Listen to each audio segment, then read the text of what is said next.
senhores telespectadores, o nosso programa de hoje é sobre uma das figuras mais decisivas do princípio do século XIX em Portugal.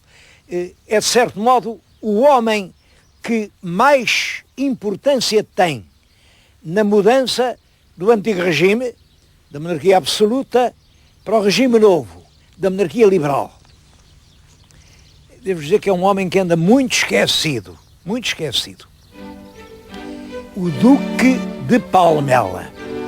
Esta palavra Duque de Palmela, a ideia de que era o chefe, o castelão de Palmela. Palmela é um grande castelo, e os duques antigos, os duques eram chefes guerreiros. Bom, não é nada disso, não é nada disso. Palmela nunca teve duque. Palmela tinha mestre. Palmela pertencia a uma ordem de cavaleiros, monges cavaleiros, a ordem de Santiago da Espada. E os cavaleiros de Santiago é que eram os senhores de Palmela. Este fidalgo presta grandes serviços à monarquia, grandes, ao rei Dom João VI, e por isso ele, o rei, deu-lhe em 1812, para o recompensar, um título nobiliárquico, e fê-lo Conde de Palmela. Mas nessa altura, já estamos no século XIX, já os titulares já não são donos das terras, muitas vezes até são, olhem, condes e duques do seu próprio apelido. Por exemplo, o Duque de Saldanha chamava-se Duque de Saldanha porque ele chamava-se João Carlos Saldanha, ficou o Duque de Saldanha. O Marquês de Sá da Bandeira, Marquês de Sá da Bandeira porque ele era Bernardo de Sá e praticou um ato de grande valentia lá no Alto da Bandeira, o Sá da Bandeira, ficou o Marquês do Sá da Bandeira, uma mistura do nome e do alcunha. Um caso muito típico, o Duque d'Ávila. A gente fala do Duque d'Ávila, o Duque d'Ávila chamava-se, acho que José João d'Ávila, ou José d'Ávila, era um homem, um açoriano, muito talentoso, foi várias vezes chefe do governo e por isso fizeram-no Duque d'Ávila. É nesse sentido que é este que tinha propriedades aqui no concelho de Palmela, quiseram fazê-lo conde, mas conde de quê? Porque o nome dele, propriamente o nome, era Dom Pedro de Sousa Holstein. Ora, não era possível fazer o conde de Holstein, não era. E porquê? O Holstein era um ducado no norte da Alemanha.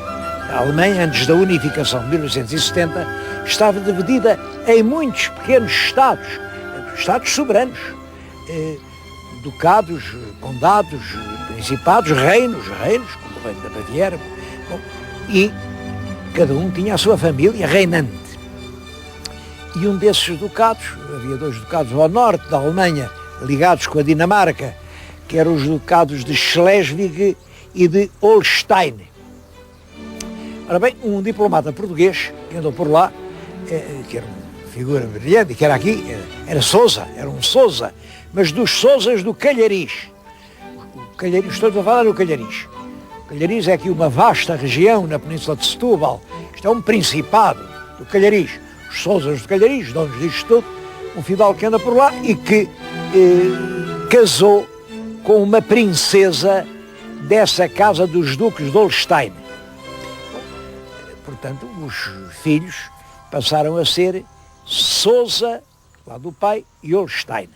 Bom, os filhos, quero falar especialmente de um filho, que é o Dom Alexandre de Sousa Holstein. Com esse lado alemão, era uma bela figura, alourado, um lindo rapaz.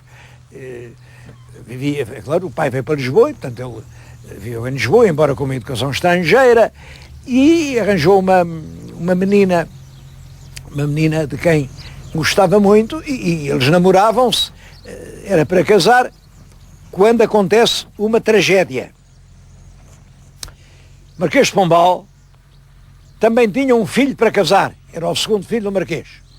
Bom, e a tal menina que namorava o Dom Alexandre de Holstein era muito rica. Portanto, o Pombal disse, não, essa menina casa com o meu filho.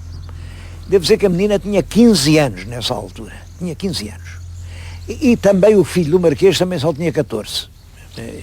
É um casamento de crianças, são os pais que decidem. O Pombal diz, a menina casa com o meu filho. E a menina diz, não, não caso. Eu quero casar com o Alexandre. Isso é que casa. E vem, mete-se o pai, mete-se a avó, metem-se padres. Bom, e à força, levam a rapariga à igreja, está presente o Marquês de Pombal, que é o próprio padrinho, está ali toda a gente, e à força casam a moça com o rapaz. Bom, ela não podia fazer outra coisa, casaram-nos, pronto. Mas aí foram lá para o palácio, mas o que é que ela fez? Mete-se na cama, cose os lençóis com uma linha muito grossa, meteu-se num saco e o marido não lhe tocou. Bom, que diabo. E passam-se os dias, passam-se as semanas, então o que é que se passa? Olhem, passaram-se 3 anos e 4 meses e ela conseguiu resistir ali às instâncias do rapaz. O rapaz tinha 14 anos, mas ao fim, nessa altura já tinha 15, 16, 17, 18, gostava da mulher, a mulher era bonita. Ela fechava-se, bloqueava-se e não foi possível. A certa altura isto era uma anedota. Toda a gente sabia na corte que o filho do poderoso Marquês de Pombal não tinha poder nenhum sobre a mulher, nenhum. Bom, então o Pombal foi obrigado a fazer um documento, está na Torre do Tombo, isto está na Torre do Tombo, a contar toda esta história.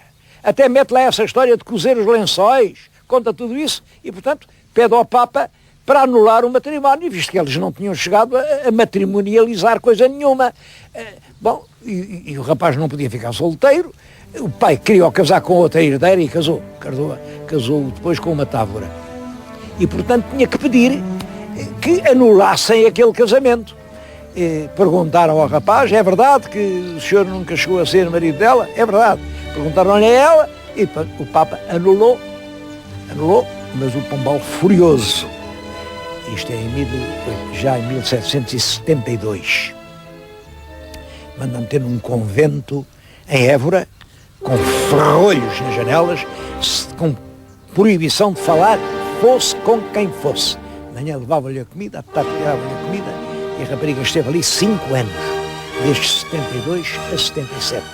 Ela aguentou valentemente aqueles 5 anos, até que em 77 morre o rei, morre Dom José, cai o Pombal, a rapariga sai do convento e corre à procura do seu antigo namorado, Alexandre de Holstein. O namorado também tinha esperado por ela, estava à espera dela, casaram, e é desse casamento que nasce Dom Pedro de Sousa Holstein.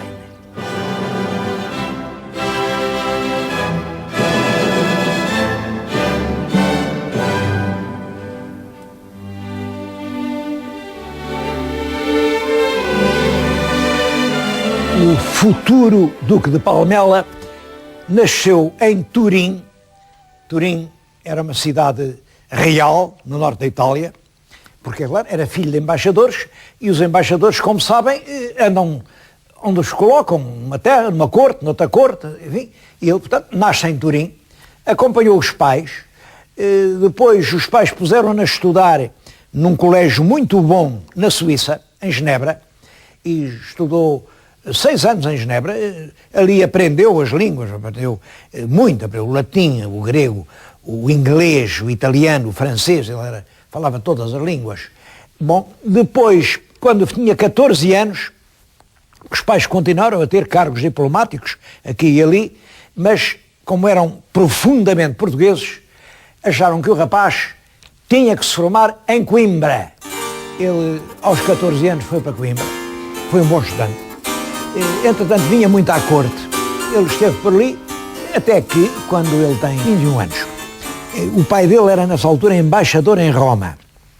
Bom, era a altura de começar a tratar a sério da vida e conseguiu que o nomeassem. Foi em 1802. Mandaram-no para Roma como secretário de embaixada do pai. É claro, o embaixador era o pai. Era uma maneira de arrumar o rapaz. Simplesmente aconteceu que o pai já não era muito novo E no fim do ano, no fim desse ano, de 1802, o pai morreu. E isto é curioso. Durante esses poucos meses, é o ano de 1802, chegou lá em fevereiro ou março, e até ao fim do ano, ele tinha se tornado tão simpático, tão cativante, tão competente, junto do Papa e da Santa Sé, que o cardeal secretário de Estado diz para Lisboa: vocês escusam de mandar outro embaixador, têm cá este rapaz, deixem-no cá estar, é deste que nós gostamos. Bom, simplesmente, ele tinha 21 anos, como é que se pode ser embaixador com 21 anos? É claro que pode, eu digo, acho que pode. Lá os senhores do corpo diplomático é que acham que não pode, lá só eles é que podem, claro, eles são muito ciosos. E, portanto, não deixaram ele embaixador, mas ele ficou provisoriamente na situação de encarregado de negócios. É uma coisa que ainda hoje existe. Quando lá não está o embaixador, mas fica um diplomata com toda a responsabilidade da embaixada, chama-se encarregado de negócios. Bom, ele ficou ali até 1805. Portanto, desde os 21 aos 24 anos, o jovem Dom Pedro é quem representa Portugal na corte dos papas. Isto já depois de ter estudado muitos anos em Genebra, depois de ter atravessado toda a Europa, depois de ter andado na Universidade de Coimbra, é realmente já um verdadeiro europeu, um homem muito civilizado. Quando deixa de ser encarregado de negócios, volta a Portugal, vem, sobe a Itália e tem aí, encontra uma senhora de grande prestígio. Era uma das mulheres mais famosas da Europa, a famosa Madame de Staël. Madame de Staël era filha do Necker. O Necker, o último grande ministro do rei Luís XVI. E ela é uma mulher de enorme talento. Ela escreveu um livro, As Cartas sobre a Alemanha. Ainda hoje, qualquer pessoa pode ler esse livro e aprende. É um livro de uma inteligência imensa. Bom, Madame de Staël, ele passou lá pelo palácio dela, um palácio à beira de um lago, na Suíça, era um paraíso aquilo, e ela disse-lhe: "Oh, Dom Pedro, fica aí." E ele ficou lá 2 meses. Devo dizer que bastou isso, para os nossos biógrafos arranjarem logo histórias. Pois claro, ela já era viúva, claro, era mais velha que ele, 15 anos mais velha, mas foram amantes. Eu tenho quase a certeza de que isso não é verdade, e por uma razão que lhes vou dizer, que é engraçada. Enquanto ele esteve lá, nesses 2 meses, quis mostrar a Madame de Staël que em Portugal também havia literatura. Portugal não era um país de bárbaros, como lá julgavam, não. É um país de grandes poetas. E o maior de todos era o Camões. Bom, mas a Madame de Staël não sabia português, não podia ler o Camões. Então, o Dom Pedro resolve traduzir o Camões, os Lusíadas, em francês. Está aqui, tenho aqui, a edição é raríssima. Eu tenho aqui, e devo dizer que me foi oferecida pelo dono da Livraria Académica no Porto. Estou agora a fazer-lhe o agradecimento. É um livro raríssimo e ele foi traduzindo as estrofes mais interessantes, não é completo, mas, enfim, em alguns casos, por exemplo, aqui não traduziu, pois só o que queria dizer a estrofe, e vai até ao canto 5º, e depois interrompeu. O que eu queria dizer é o seguinte: quem, durante 2 meses, faz este trabalho, não tem tempo para fazer mais nada. Quem lhe está a dizer é uma pessoa que ainda há poucos meses fez uma edição dos Lusíadas, a edição do Expresso, e devo dizer que eu, durante aqueles 6 meses, nem tempo tive quase para comer. O trabalho que isto representa, primeiro, uma capacidade de trabalho espantosa, porque não julguem que isso se pode traduzir estrofe a estrofe. Isto tem que se traduzir palavra a palavra. Ele, aliás, tem um prefácio muito bem feito, e muito português, em que ele diz que traduzir uma língua tão rica como a portuguesa nos versos franceses é uma espécie de querer copiar a lápis preto, um quadro de Rubens, um quadro de cores fulgurantes, é necessariamente empobrecer. Bom, portanto, isto é para dizer, durante os 2 meses que ele passa com Madame de Staël, o que ele fez foi traduzir os Lusíadas. Isto é 1805, bom, e finalmente ele chega a Portugal numa altura muito má, numa altura em que Napoleão ameaça Portugal, ou Portugal entra na órbita da França, corta as relações com a Inglaterra, manda prender os ingleses todos, fecha os portos aos navios ingleses e alinha como um súbito da poderosa França, ou Napoleão faz a guerra. Bom, nós fizemos o que pudemos, tentamos enganar, tentamos iludir, tentamos ganhar tempo, mas é claro, Napoleão fartou-se e Portugal foi invadido. Aí o Dom Pedro I não aceita fugir com a corte, ele era um membro importante da corte, porque era dos Sousas do Calhariz, dos grandes fidalgos portugueses, não aceita, fugir, não vai para o Brasil e fica em Lisboa.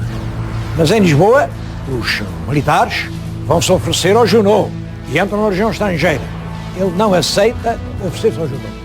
Ele está em Portugal, retira-se à vida privada, não se ouve falar nele, está ali, tratando as suas coisas, e quando finalmente desembarcam os ingleses, Wellesley desembarca na Figueira da Foz para expulsar a invasão francesa, aí sim, ele veste a sua farda de militar, porque ele era militar, e apresenta-se ao Marshal Wellesley e diz: eu quero lutar pela salvação do meu país.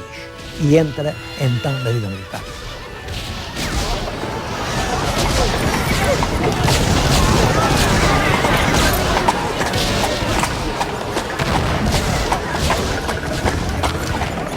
O Wellesley utilizou aquele oficial muito culto, muito instruído, muito organizado, para uma missão que não era propriamente de guerra. Era para organizar as tropas portuguesas que deviam colaborar com o exército inglês. Bom, e em 1808, 1809, 1810, é isso que Dom Pedro faz. Organizar um exército português que também possa bater-se ao lado das tropas inglesas. É curioso que Dom Pedro nunca disse lá ao general que era fidalgo. Nunca disse. Era major, o Major Sousa, que era, nessa altura, uma das principais famílias portuguesas, porque imaginem, os Sousas diziam que vinham desde a Batalha de Ourique. Já na Batalha de Ourique, o Sousão, o primeiro Sousa, um Sousa valentíssimo, ele sozinho na batalha, foi-se um rei mouro e matou, e depois outro e matou, depois outro e matou, depois matou 4 reis. E por matar 4 reis, os emblemas dos Sousas são 4 crescentes, como sabem, o crescente é o sinal do Islão, está além, no teto, os 4 crescentes que simbolizam os 4 simbólicos reis mouros. Aquele de brasão tem outro aspecto importante, a coroa, como veem, é uma coroa que está coberta de veludo. Isso significa que é a coroa de uma família que tinha reinado, uma família reinante. Eram realmente os duques reinantes do Schleswig-Holstein. Mas Dom Pedro nunca contou isso ao seu general. Nessa altura a corte estava no Brasil. Tinham ido para o Brasil, estavam lá, e era preciso nomear um embaixador em Espanha, e o rei, quem era o fidalgo que soubesse línguas, com boas maneiras, muito instruído, fiel, leal, e lembrou-se de Dom Pedro. E nomeia Dom Pedro embaixador em Espanha, em Cádiz, com missões muito difíceis. Ele queria nem mais nem menos que a rainha de Portugal, a Carlota Joaquina, fosse nomeada regente da Espanha. Bom, a Inglaterra opôs-se, mas ele, com uma habilidade extraordinária, consegue que ela seja reconhecida herdeira do trono espanhol. Bom, faz um papel tão brilhante que 2 anos depois, em 1812, o governo, que está no Rio de Janeiro, premia-o e dá-lhe o primeiro título, Conde de Palmela. E a seguir tinha dado tão boas provas em Cádiz que o fazem embaixador em Londres. Ainda era bastante novo, mas ele vai como embaixador para Londres, que era o principal posto da diplomacia portuguesa. Nós estivemos sempre muito ligados à Inglaterra, durante muito tempo em relações de dependência. Ele também acabou com isso e está em Inglaterra desde 1812 até 1814. Em 1814 é um dos representantes de Portugal no Congresso de Viena. O Congresso de Viena é o congresso onde, depois da derrota de Napoleão, se reorganiza a Europa. Dom Pedro de Sousa Holstein luta aí por uma coisa. Está bem? Fazemos a paz, mas há um ponto que eu não posso deixar passar. A cidade de Olivença é portuguesa. Ele trava uma batalha enorme, mas tem contra ele, imaginem, nem mais nem menos, que o Marechal Wellesley, o mesmo Marechal de quem ele tinha sido, enfim, o braço direito, é que se opõe e não quer que Olivença passe a ser portuguesa. O mais que ele consegue é que lá se ponha, recomenda-se que a Espanha restitua a Portugal a cidade de Olivença, porque era portuguesa, antes das guerras napoleónicas, porque é nas guerras napoleónicas que se perdeu Olivença. Bom, lá ficou recomendado. E porta-se tão bem, nesse congresso e em Londres, que o governo do Rio de Janeiro nomeia o ministro dos Negócios Estrangeiros. É um jovem ministro. Bom, mas ali fica muito aborrecido. Então, ele que está em Londres, a viver como um príncipe, entre gente muito civilizada, dá-se com os principais sábios da Europa, corresponde-se com os grandes literatos, então vai agora meter-se no Brasil. Ele é nomeado ministro em 1817. Bom, só que em 1820 vem a Revolução Liberal. Os liberais arrebentam a Revolução do Porto, querem uma Constituição, ele está em Lisboa e aí começa a sua grande função política. Ele diz à Junta Governativa: isto só há uma maneira de vencer uma revolução. É comandá-la. Vocês não se ponham contra a revolução. Isso é um disparate. Ponham-se à frente dela. Dirijam-na. Para domar um cavalo é preciso montá-lo. Façam isso. Bom, a Junta diz que não, então, que diabo? Mas, entretanto, há a Revolução de Lisboa, o país todo adere à Revolução, e eles acabam por reconhecer que realmente é aquele jovem diplomata quem tem toda a razão. O rei nomeia o ministro dos Estrangeiros, ele vem do Brasil com o rei, porque ele chega a ir ao Brasil e vem com o rei, mas ao chegar a Lisboa, os revolucionários proíbem-no de se instalar em Lisboa, onde ele tinha um belo palácio. A Junta disse: o senhor não pode vir a Lisboa, tem que ir para 20 léguas desta corte. Bom, ele tem que escolher o lugar e vai vir para Borba. E esteve 3 anos em Borba, desocupado. É muito curioso que eu acho que nesses 3 anos em que ele não tinha nada para fazer. Nada. Ele bem podia ter acabado a tradução dos Lusíadas, mas não acabou. O que mostra que ele só fazia aquela tradução para mostrar a Madame de Staël. Não era para mais nada. Bom, desde que foi para Borba, em Borba não tinha ninguém a quem mostrar a tradução, não continua a tradução e está lá. É claro, ele depois mete-se na Vila Francada, não há dúvida. É ele quem volta a dar ao rei o mesmo conselho. A Vila Francada é uma revolta. O rei o que tem a fazer é pôr-se à frente da revolta. E o rei, assim fez, foi a Vila Franca e disse: pronto, também estou revoltado. É claro, e uma revolta comandada pelo rei contra quem se fez, deixa de ser revolta. É esse o papel do Duque de Palmela até ao fim da sua vida. está sempre a dar o conselho da prudência. Ele bem sabe que os países têm uma evolução política no sentido de uma liberdade cada vez maior. Era realmente o liberalismo capitalista que se estava a apoderar da Europa e ele, um homem europeu profundamente culto, sabia que isso era irreversível. O que pretendia era que essa modernidade se instalasse em Portugal sem ser preciso cortar a cabeça do rei, nem cortar a cabeça de ninguém. O Duque de Palmela, porque ele mais tarde, depois destes serviços, é feito Marquês de Palmela e depois mais tarde é feito já Duque, são promoções políticas e tem sempre a mesma atitude. É preciso evoluir sem violência. É preciso não fazer vítimas. As revoluções só triunfam quando têm as suas raízes na paz.